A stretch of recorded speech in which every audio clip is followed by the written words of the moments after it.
Bismillahirrahmanirrahim. Wa minhum karubiyun, dan diantara mereka semua para malaikat ada namanya malaikat karubiyun. Malaikat karubiyun itu adalah siapa mereka semua?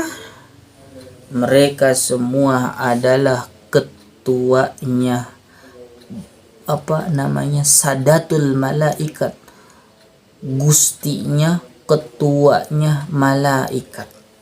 Itu malaikat karubiyun yang mengetuai, yang mengomandoi malaikat hafun. Tadi kan di depan ada ya malaikat hafun. Ya, kedua. Ya, itu malaikat hafun itu siapa yang menjadi ketuanya, yang menjadi penghulunya? Karubiyun. Yaitu malaikat karubiyun. Wa minhum safaratun, dan diantara para malaikat yang begitu banyak jumlahnya ada diantaranya adalah malaikat safaroh. Malaikat safaroh itu siapa? Malaikat safaroh itu adalah malaikat yang bertugas mondar mandir membawa pesan wahyu dari Allah Subhanahu wa taala, yang diketuai oleh malaikat Jibril alaihi salam yang disebut Ruhul Amin. Itu adalah malaikat Jibril. Anak buahnya siapa? Yaitu malaikat Safaroh. Wasaitu bainallahi wa baina anbiyaih. Itu malaikat Safaroh itu tugasnya menyampaikan risalah, menyampaikan wahyu, memberikan ilham, memberikan isyarah mimpi yang baik kepada orang-orang pilihan, yaitu para nabi dan para rasul. Di antara mimpi yang dibawa oleh malaikat Safarah itu mimpinya Nabiullah Ibrahim alaihi salam. Itu yang membuat mimpi Nabi Ibrahim itu siapa? Itu malaikat Safarah yang membawa risalah, membawa wahyu dari Allah. Walaysa jam'an safirin bima'na katibin li'anil musannifa fassaraha bihaula'il arba'ah. Malaikat safarah ini beda lagi dengan malaikat yang 4, yaitu Jibril, Mikail, Israfil, Izrail. Malaikat yang 4 ini sudah termasuk khusus di antara malaikat safarah. Kenapa? Karena tugasnya malaikat Jibril menyampaikan wahyu, tugasnya malaikat Mikail yaitu mengatur turunnya hujan dan mengatur rizki orang-orang. Ketika orang beriman meragukan tentang rizkinya, mengkhawatirkan, takut sampai tidak makan, takut sampai tidak terkecukupi kebutuhan, maka baginda Nabi pernah mengatakan, bersabda dalam salah satu hadisnya, setiap makhluk yang bernyawa yang masih diberikan kesempatan bernapas oleh Allah, maka rizkinya akan tercukupi. Ketika rizki makhluk tersebut sudah nyampai kepada batas akhir, maka disitulah tugas malaikat Israil sudah menyongsong. Kenapa? Karena ketika manusia habis rizkinya, catatan di lauhil mahfudnya, maka disitulah berakhir hidup di dunia, siap-siap dijemput ajal gitu. Nah, malaikat Mikail itu bukan sekedar mengatur hujan. Malaikat Mikail itu tugasnya memberikan rizki. Si A segini, si B segini, si C segini. Nah, dikalkulasikan. Ketika rizki itu Allah yang sudah mengatur, kita hanya disarankan, diperintahkan oleh Allah untuk berusaha. Besar dan kecilnya rizki itu adalah sudah bagian takaran yang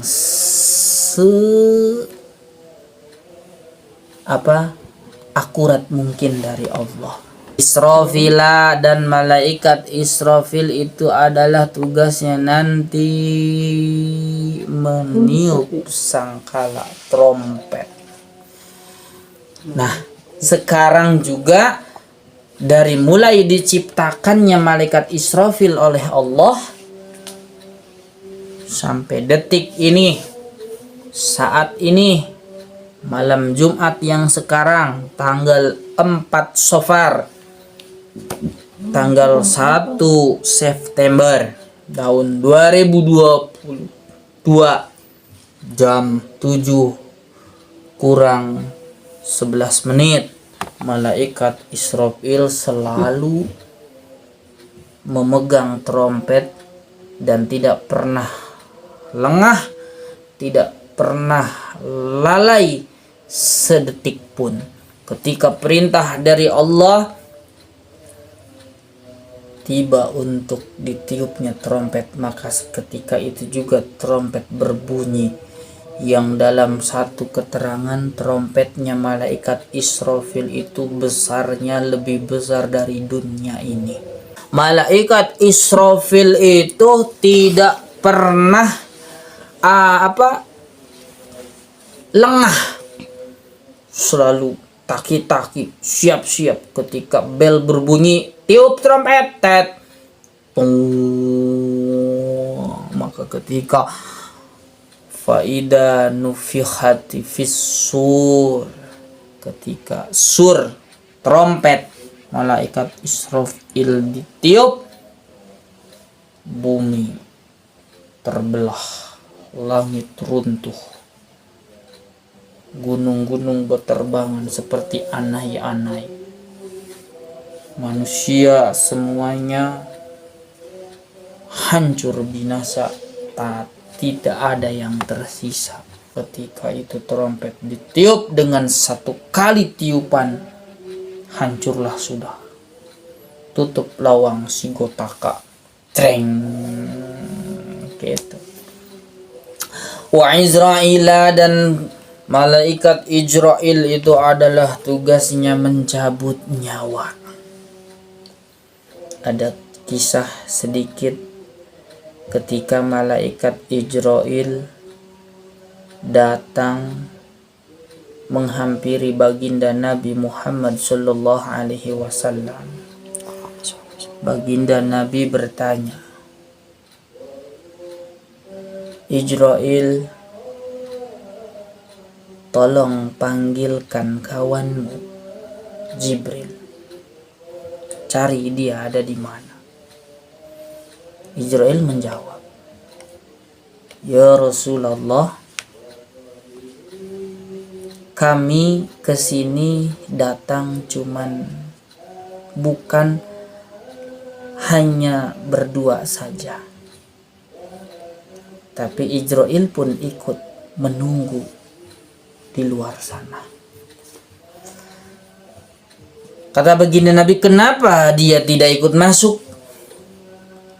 Ijrail menjawab, karena aku tidak tega, tidak akan kuat, tidak akan bisa sanggup melihat kekasihku dicabut nyawanya. Ketika itu Nabi Muhammad sallallahu alaihi wasallam meminta untuk kedua kalinya, tolong panggil Jibril, dengan nada yang begitu agak tinggi sedikit. Keinginan yang sangat baginda Nabi untuk Jibril dipanggil ke hadapannya.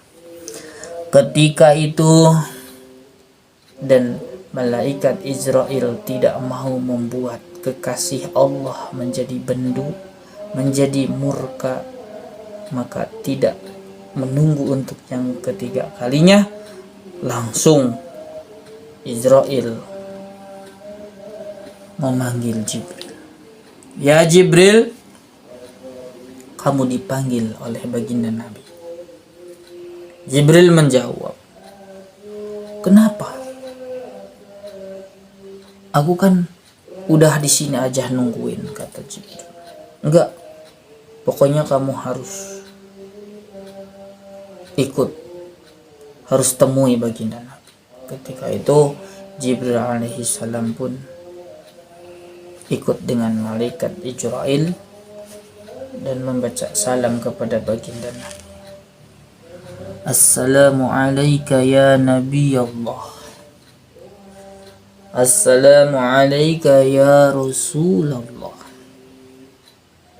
Assalamu alayka ya Habiballah, ya Muhammad ibn Abdullah. Baginda Nabi di kamar Sayyidatina Aisyah. Sayyidah Aisyah memangku kepala baginda Nabi. Dan ketika itu Jibril alaihi salam datang menghampiri kepada baginda Nabi dan dipersilahkan, ijlis, duduk Jibril. Kabar apa yang kau bawa untukku? Malaikat Jibril alaihi salam menjawab, aku membawa kabar untuk disampaikan, kabar yang sangat menggembirakan untukmu. Kabar apa itu? Kata baginda Nabi. Baginda Nabi berasa antusias, sangat ingin tahu kabar apa yang dibawa oleh malaikat Jibril alaihissalam. Kabar ini mengenai umatmu ya Rasulullah. Ketika itu baginda Nabi ketika akan menghadapi yang namanya syakaratil maut, baginda Nabi tidak pernah memikirkan dirinya. Baginda Nabi tidak pernah memikirkan keluarganya. Baginda Nabi tidak pernah memikirkan cucu-cucunya. Baginda Nabi tidak pernah memikirkan sanak saudaranya. Tapi yang dipikirkan, yang menjadi kekhawatiran oleh baginda Nabi adalah para umatnya. Apa itu kabar yang kau bawa, wahai Jibril? Ya Rasulullah, umatmu akan terbagi menjadi 3 golongan. Golongan yang pertama, mereka semua akan masuk surganya Allah tanpa dengan hisab. Golongan yang kedua, mereka semua akan masuk surga tetapi melalui hisab. Golongan yang ketiga, umatmu akan masuk ke dalam neraka ya Rasulullah. Ketika itu baginda Nabi menangis. Ummati, ummati, ummati. Wahai umatku, celaka. Apa yang akan mereka semua perbuat, wahai Jibril? Ketika itu malaikat Jibril menjelaskan bahwa umatmu yang ketiga ini mereka adalah orang-orang yang ahli maksiat. Mereka semua orang-orang yang melampaui batas. Mereka semua adalah orang-orang yang tidak mau taat kepada Allah. Mereka semua adalah orang-orang yang selalu melalaikan perintah Allah. dan mereka semua orang-orang yang menganggap bahwa kewajiban, bahwa perintah, bahwa setiap yang diperintahkan oleh Allah dan mereka melanggarnya.